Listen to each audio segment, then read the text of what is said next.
Okay, so anchoring a bomb site, basically, it means that you're the last person there. You're holding the bomb site. You don't rotate out until the bomb is spotted, basically, and you're the one who's just pretend that there's an anchor just in the middle of the bomb site, and you don't go like anywhere past this radius. Like, you just sit here, and you don't leave this point. You're just sitting here, and you're anchored here, and you only lift that anchor up if your teammates need you to rotate to the other bomb site, which is only if the bomb is down. So my rule of thumb about anchoring, and this is any map, not just Inferno, this is any map, if you are a site anchor, you're not leaving the bomb site unless, one, the bomb is downed and the enemy cannot pick it up and run back to your bomb site, or two, the bomb is spotted at the other bomb site and they do not have enough time to run it back to your bomb site and get the bomb plant in time.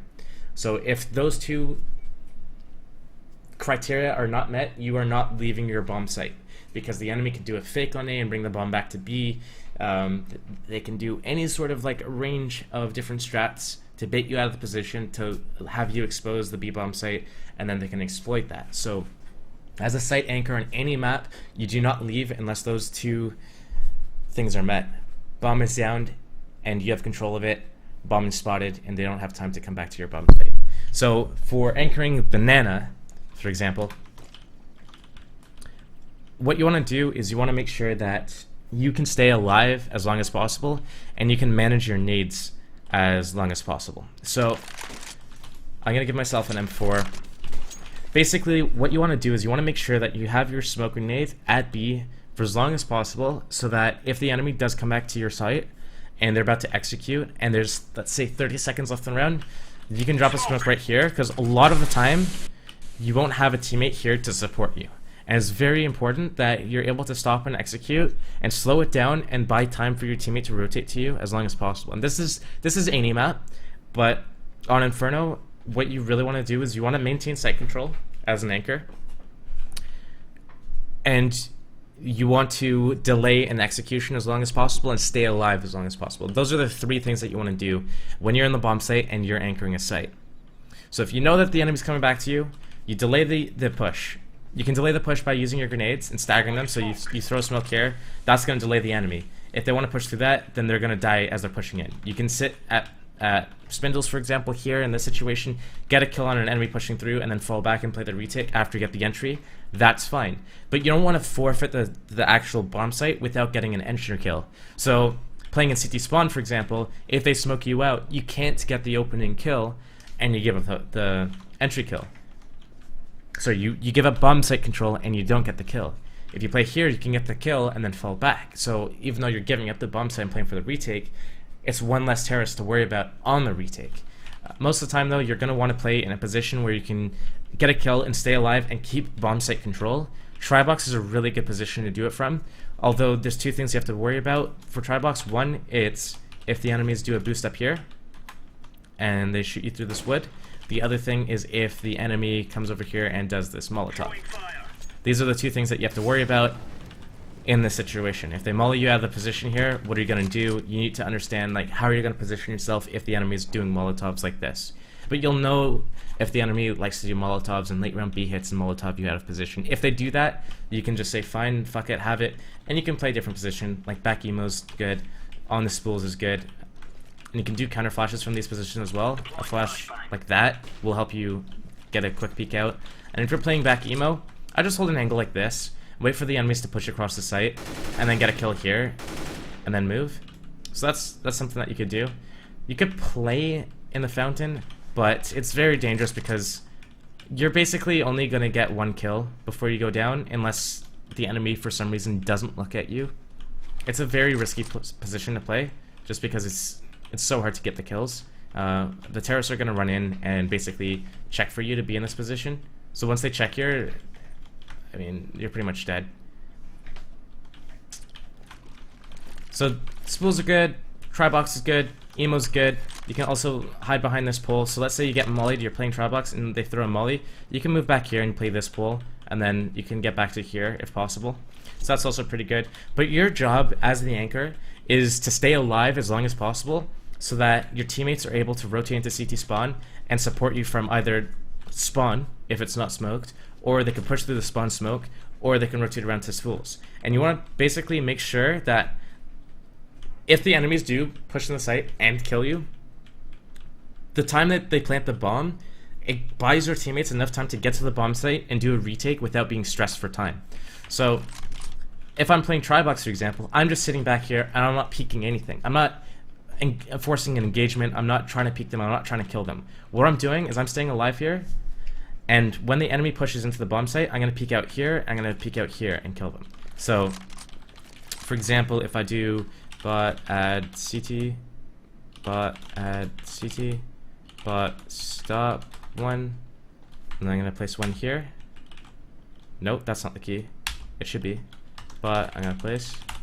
So one there and one like here. Okay.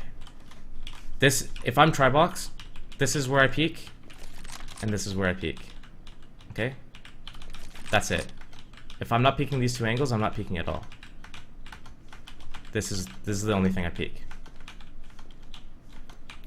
And you just sit here and you take these angles and you split the engagement so that you're taking these 1v1 duels. You don't want multiple people to be staring at you and shooting you at the same time. And you keep as much cover as possible. You limit how much of your body can be seen. You control the peaks in the engagement, so you do the peeking instead of the enemy peeking you. So you peek out, if there's nothing there, you hide. If you peek out, if there's nothing here, you hide. If you peek out, and you come out and pre-fire these. You just peek out and you pre-fire everything. And you want to make sure that you're as hard of a target to hit as possible. Once your position is shown, you want to stay and you want to hide, and you want to let your teammates come in from the back and then say, oh, he's pushing you, and get the kill on the back. So that's what site anchoring is. So Tribox is a really good area to do it from. If you are able to do it with the smoke, you can play up close with the smoke, and you can basically kill people as they're pushing through the smoke, and you can do counter flashes like this. But you got to be careful in a position like Orange's, because if you miss your shots and they come in with multiple people, it's very easy to get the trade kill on you in this position, because you have nowhere to fall back to. And unlike Tribox, you're just like, this isn't a good engagement. There's only one angle that you can be peeked from and that you can peek, i.e. this angle here. From Tribox you have two. You can peek from the right side or the left side. Here, the enemy has a really good vantage point, i.e. they can come to the back here and spam me through this. And this is a headshot angle for them, so only their head is exposed, but your full body is exposed here for them. So again, that's advantage for the terrorist.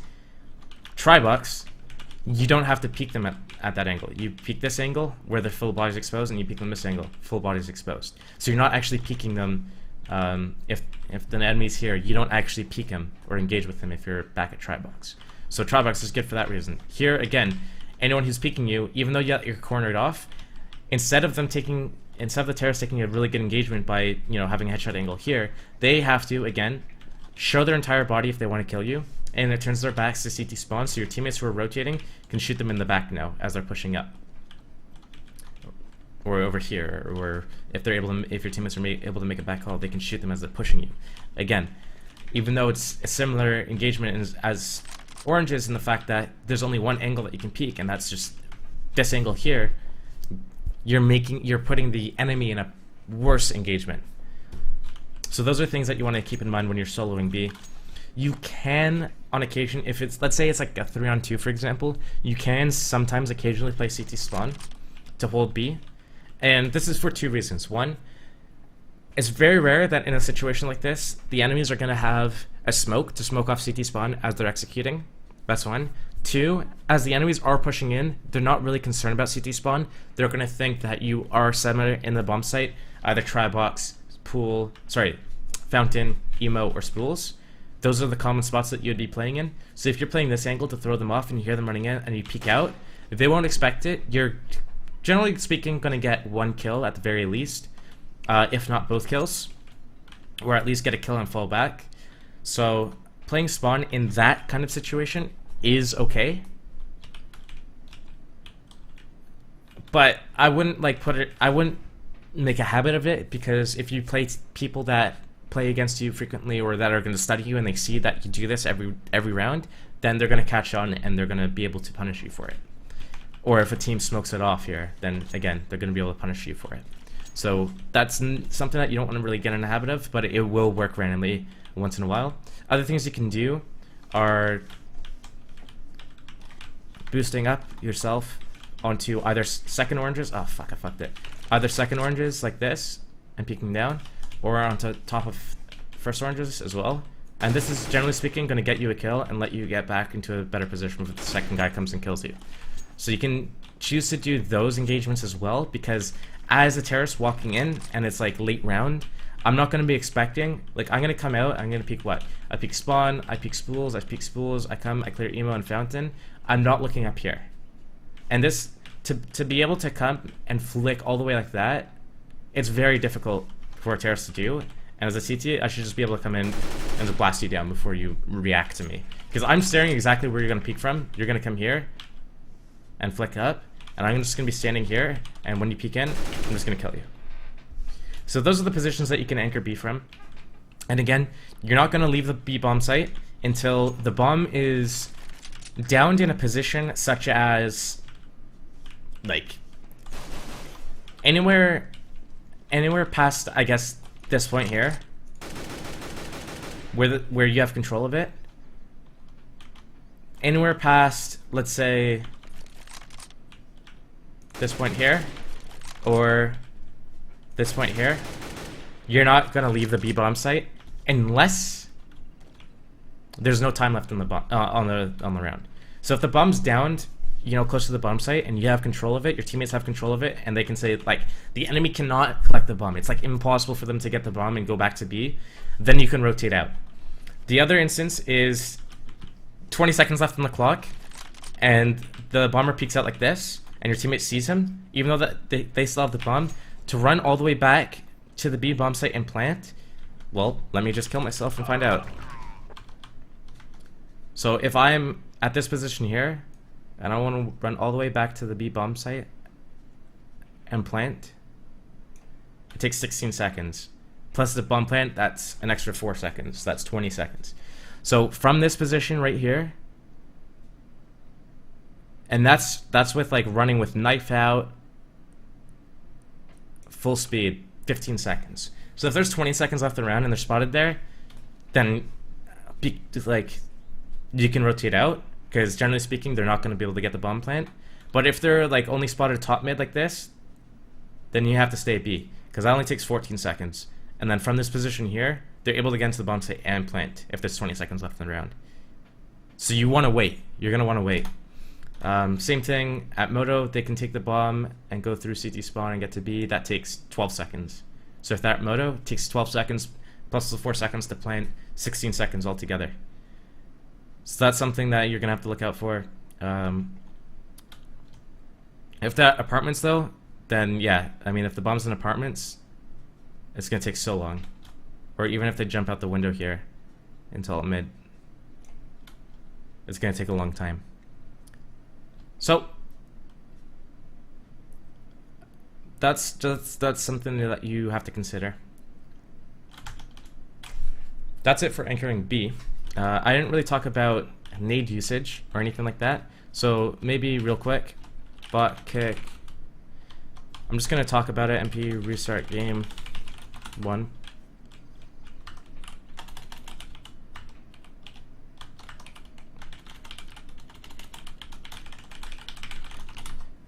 So nade usage on B. If you are the site anchor at B, and how are you supposed to use your nades and prioritize them? Generally speaking, I'll use nade smoke flash, and I'll save onto everything until, like, absolutely need to use it. So if I have a teammate playing with me who's the rotator, I let him do the first smokes and the first flashes and the first nades and everything early on the round, and then he rotates out. And then he leaves me at B, and I keep all my nades set, so when I see an execute coming, I can throw my counter smoke and the counter flash and the counter nades and everything. Generally speaking though, if my teammate's rotating off to A, like, let's say my teammate throws a smoke CT spawn or at B entrance here and then rotates it over to A, and I'm alone at B, I'm gonna ask my other teammate, because now my teammates are playing 4 people at A. Let's say they have 2 arch, 1 porch, and 1 watching halls, or 2 porch, 2 arch. I'm gonna let them re-smoke B for me from arch side, and they're gonna throw this smoke for me so that I can save onto my smoke as long as possible and smoke it when I need to use it, where I need to use it as well. For instance, if they're doing molotovs at the back of the B bomb site and doing an execute on me, I might just choose to do a smoke like this, extinguish the molotov, and then play behind the smoke. So I might just choose to do this and extinguish the smoke. Or I might come here, throw a smoke in the fountain when they're executing with molotovs, and wait out the molotovs, and then try to do something weird with it and crazy with this smoke. Or I can do a smoke in this position is pretty good, and just play behind this, and then use this, pretend it's a wall. So it's very important for you to keep onto your smoke as the actual anchor, as opposed to your teammates who are rotating. Molotovs you can use on executes are really strong to stop executes. Two places that are really good when the enemy is executing on you and you have a Molotov. One is here. One is here. So those are two really good positions to Molotov. If you're going aggressive at B, then I would do two Molotovs, one deep and one close with a teammate. But that's going into like actual aggressive setups. No other positions I'd really Molotov at B. Generally speaking, if you get a Molotov off at pool and flash it, it really limits how the enemies are going to play, and it means that instead of playing in here, they have to actually be out in the open, exposed to CT spawn and site, and it's going to be really targeted for you to hit, and they're going to be very exposed. And if you're just Molotov in the entrance, then that means that they're going to take guaranteed damage if they want to push into the bomb site to kill you.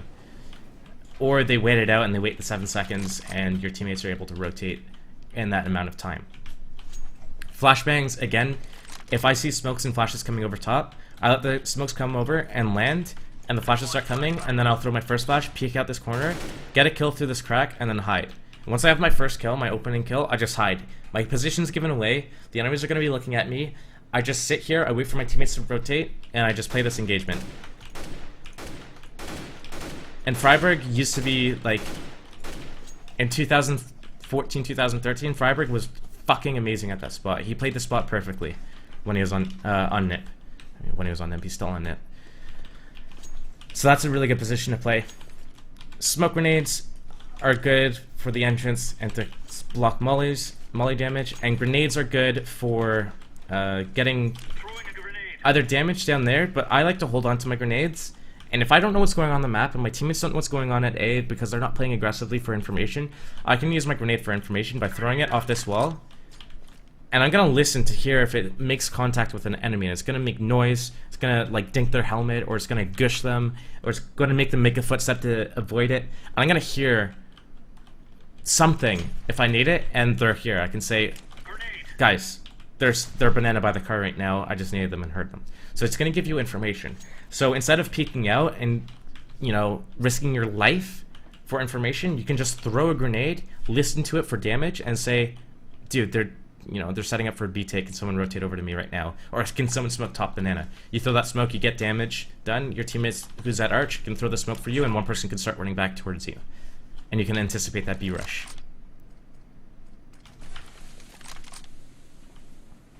Or you can have two people rotate back from arch. You throw this smoke for yourself, and when they get back from arch, you do a flash over top banana for them, and they push out. And they can take control of banana and push all the way down. Those are all things that you can do with it. But generally speaking, that's how I'd play. Spools is also a pretty good spot, but what you have to be careful of is, let's say you do the smoke in the entrance, an enemy can come up here and look for you on top of spools, especially if they have an op. I don't know how to spell. If the enemy has an op like this, they can see right over. Like, this is the spool box. So they can see right over top of it and kill you. So you need to be careful that even though you have that smoke, you can see over the smoke onto the wagon. So you have to be careful of that angle. Good counter flashes that you can do from garden. This is pretty good. Just off the corner of the wall. You can do flashes off that orange wall. That'll go into their eyes as well. There might be a way off the fountain, but it's really like inconsistent. You need to hit it at like a perfect angle and everything. So it's very difficult to replicate, and you might end up missing it. It is possible, just like that, but again, it's way too fancy for its needs. I'll just stick to this or this. These are the two flashes that you need to really use.